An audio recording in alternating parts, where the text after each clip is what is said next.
Hey everybody, Art Wood, your favorite mortgage guy. If you didn't know, just ask me. I will tell you. Hope everybody had a wonderful fourth weekend.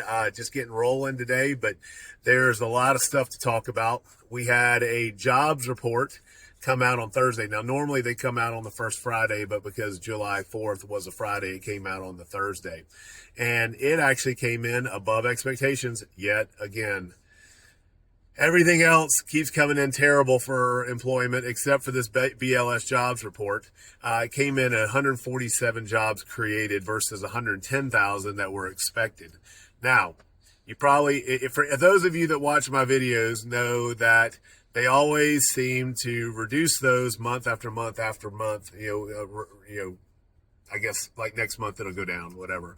So we bitched and moaned about that last month, but guess what? Last month was actually revised upwards, I think, to around up 16,000. So that was weird.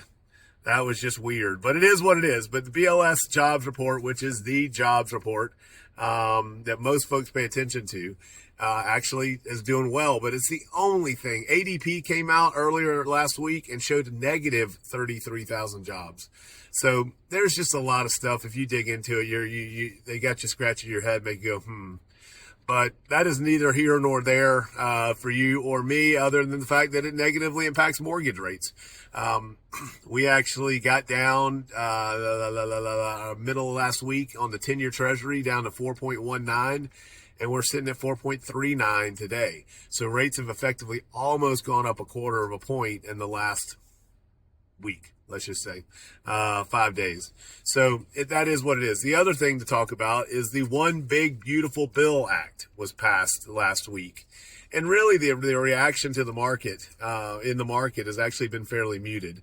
A lot of folks would say that rates should get worse because it's going to expand the deficit.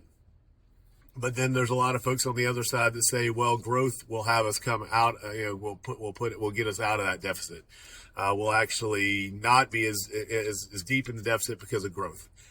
I don't know. You don't know. All we can do is guess, but people smarter than me are making these predictions. The other thing is, as part of the One Big Beautiful Bill, they already preemptively have raised the debt ceiling, so we don't have to worry about that for a little bit. And I think the bond market, which drives mortgage rates, makes that feel better. The bond market feels better knowing we're not going to look at shutdowns for a while, which is great.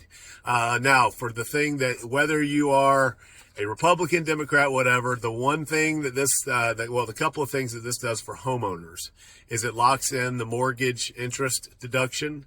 It raises the SALT limit, which is the state and local taxes. And then the other thing is it locks in the PMI write-off.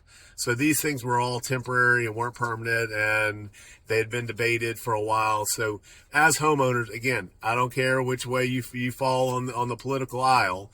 Those are things that are positive for homeowners. There's probably a bajillion other things you disagree with, but again, that's neither here nor there. So I hope you learned a little something. And if you have any questions about anything, heck, it can be about underwater racket sports, give me a shout. I would love to turn your mortgage into a work of art.